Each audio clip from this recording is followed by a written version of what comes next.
Hey, welcome in APUSH Nation.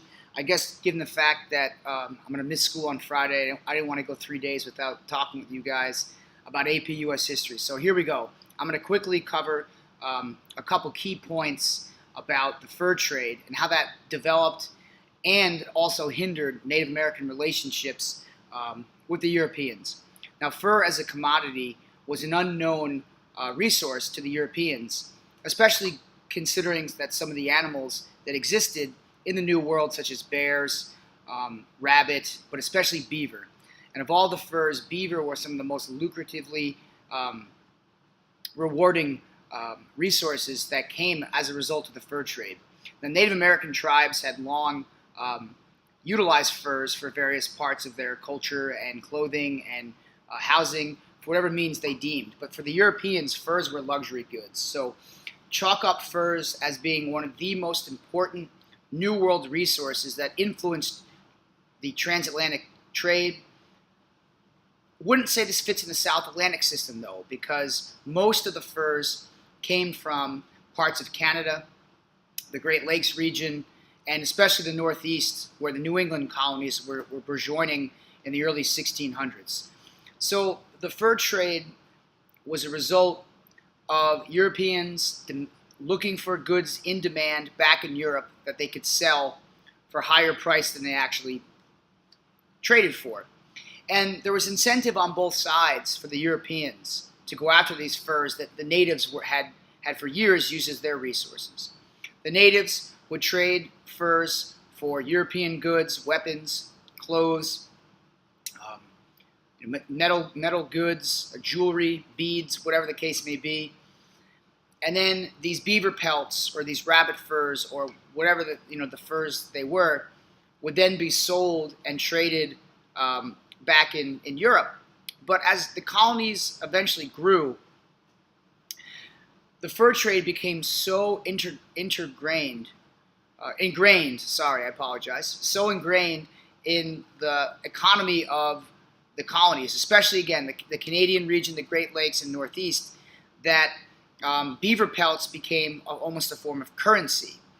And production of furs really fueled a desire to conquer more land and to interact more frequently with the natives. The French were one of the first European groups that really capitalized on the fur trade. And the French fur trade networks extended all throughout the Northeast, Canada, into the Great Lakes region, and even into the Mississippi River Valley. And the French we talked about this dynamic on Wednesday of this past week. As a result of the fur trade, the French really cultivated strong relations with the Native Americans. And instead of founding large-scale cities and towns in colonies all throughout the New World, the French instead focused mainly on setting up fur trade colonies, small outposts where merchants and traders could exchange goods with Native Americans. And that was one of the reasons why we said that the French had enjoyed better relations, more fluid relations with the Native Americans. As far as the English and the Dutch were concerned, the English and the Dutch were also very much involved in the fur trade. But there's where you draw a line between the English, the Dutch, and the French. Whereas the French enjoyed good relations and the French set up small colonies, the English and the Dutch were in it for the big bucks. Both sides really were desiring these goods as a way to propagate their New World economies. And considering that the Dutch and the English, most of their colonies were proprietary, fur was a valuable commodity in the New England region and even in New York where the Dutch colonized. So one of the immediate conflicts that's going to emerge once the Europeans start trading Native Americans with fur is going to be competition amongst the Native Americans. For whatever Native American tribe could secure the most furs made them more valuable to the Europeans. So native groups were thrust into, in an involuntary way, this business of competing for the Europeans' money. And natives became so highly dependent upon the Europeans that many natives began to just solely turn to the fur trade as their means of sustenance. And it took on a heightened importance in many native tribes that were interacting so frequently with the Europeans. You can't say that one tribe in particular dominated the fur trade all throughout the New World. It just was too big. But I'm going to go over two wars that stem directly from control of the fur trade. The first is the Pequot War, Pequot. The Pequot were Algonquin-speaking tribe living in the New England region, so Massachusetts, Connecticut, Rhode Island, that kind of region of the colonies.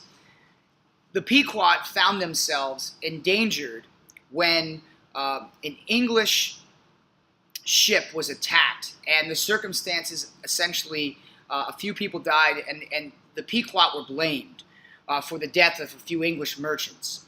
This ignited an all-out war in the small New England region, where settlers from Massachusetts Bay, Plymouth, and the Dutch actually joined together with the English to attack the Pequot.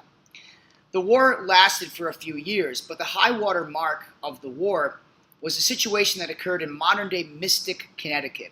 And the situation was called the Mystic Massacre. English settlers, along with native allies, the English had their own native allies that sought to weaken the Pequot by siding with the English and the Dutch.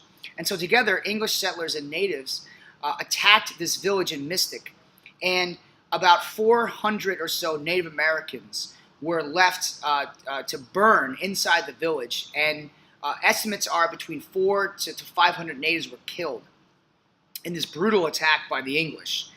The attack really scared off a lot of the English's allies, who, by the way, were part of the Narragansett native community that you know from the Mayflower book. And this was a sign of things to come that, of course, foreshadowed King Philip's War, the brutality of the English and their means to creating and carrying out deadly attacks on native tribes. The majority of people who died in the Mystic Massacre were women and children, and whatever Pequot survived that attack, a lot of them were sold off into slavery down in the West Indies, the Caribbean region, or they were actually sold as slaves to other native tribes. And this is really just a watershed moment also for the English, because the English proved that even though they were outnumbered, they could attack and successfully defeat a large tribe of natives. So the Pequot were almost all but wiped out by this war. And the war was, again, fought over control of the fur trade. The Pequot, when they killed the Narragansett, due to the fact that they allied with the English, they assumed control of the fur trade in that region. And the English, of course, only benefited further from this relationship that they had already worked. So the Pequot War, which took place again in the mid-1600s, was really a nasty situation, and it foreshadowed future wars like the last war I'm going to talk about today, which is the Beaver War. The Beaver War was a series of conflicts that took place at the end of the 1600s and the beginning of the 1700s.